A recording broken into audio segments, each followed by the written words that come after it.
एक साधारणतः 1 तासाची विश्रांती घेऊन थोडासा नाश्ता वगैरे बिस्किट वगैरे खाऊन आपण आता परतीच्या प्रवासाला निघतोय।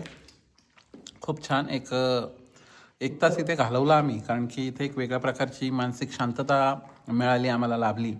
खरंच खूप जबरदस्त अशा प्रकारची मानसिक शांतता इथे लाभते तुम्हाला। असं वाटतं निघूच नाही। बघा, आम्ही नाणे घाटाचा पण ट्रेक केला आहे। नाणे घाटामध्ये गेल्यानंतर तिथे तुम्हाला एकच अशा प्रकारचा गृह पाहायला मिळतो, जास्त गृह नाही तिथे। तर मंदिर पण खूप सुंदर आहे। कंपॅरेटिव्हली आपण जर तुलना केली तर तुलनात्मक दृष्टिकोनातून 100% हे खूपच जबरदस्त आहे बघण्यासाठी। दोन्ही बेस्ट आहेत। तिथे हवा खूप प्रचंड असते, इथे हवा मात्र अजिबात नाही।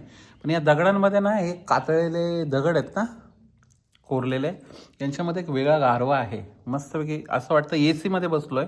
येताना खूप घाम आला होता, पण आता इथे बसल्यानंतर प्रचंड असं सुख वाटतं। इथे मला थंडावा वाटला, खूप छान वाटलं। इथून जो नजारा आहे तोही जबरदस्त, अगदी नाणे घाट वगैरे इकडनं एकदम स्पष्टपणे दिसतोय। तिन्ही असणारे डॅम आहेत। कदाचित मी नेहमी बोलत असतो की डोळ्यांना जे दिसतं ना आपल्याला, ते हे कॅमेऱ्यात नाही बघायला मिळत। हे कॅमेरामधून बघणं आणि प्रत्यक्ष डोळ्यांमध्ये पाहणं, आपल्या स्वतःच्या डोळ्यांनी हा जो नजारा आहे हे अनुभवणं, हे फार वेगळं आहे।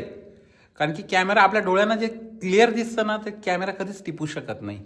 कोणता कॅमेरा असो, तो कुठलाही असू दे, आपल्या डोळ्यांमध्ये जी असणारी शक्ती आहे ना, ती कॅमेऱ्यामध्ये नाहीये। तर म्हणून जे आम्हाला दिसतंय ना, ते वेगळं आहे, आणि तो कॅमेऱ्यातून तुम्ही जे बघताय ना, ते वेगळं आहे। कॅमेऱ्यातून एवढं क्लिअर नाही दिसत। खूपच सुंदर प्रत्यक्ष डोळ्यांनी पाहिल्यानंतर आपल्याला इथे पाहायला मिळतंय। तर अशा पद्धतीनं आम्ही वेळ घालवलेला आहे, आणि आता आम्ही निघतोय। खूप छान वाटलं आम्हाला, मस्तपैकी एक मानसिक शांती मिळाली। आजची जी असणारी आमची जी सुट्टी होती नाताळाची, क्रिसमस, ती सत्कारणी लागली आज आमची। खूप छान आम्ही तिघांनी ठरवून ट्रेक केला। असंच भेटत राहू पुन्हा एकदा। चला, बिस्किट खातो आणि आपली रजा घेतो। धन्यवाद। आता आपण उतरूया, चला।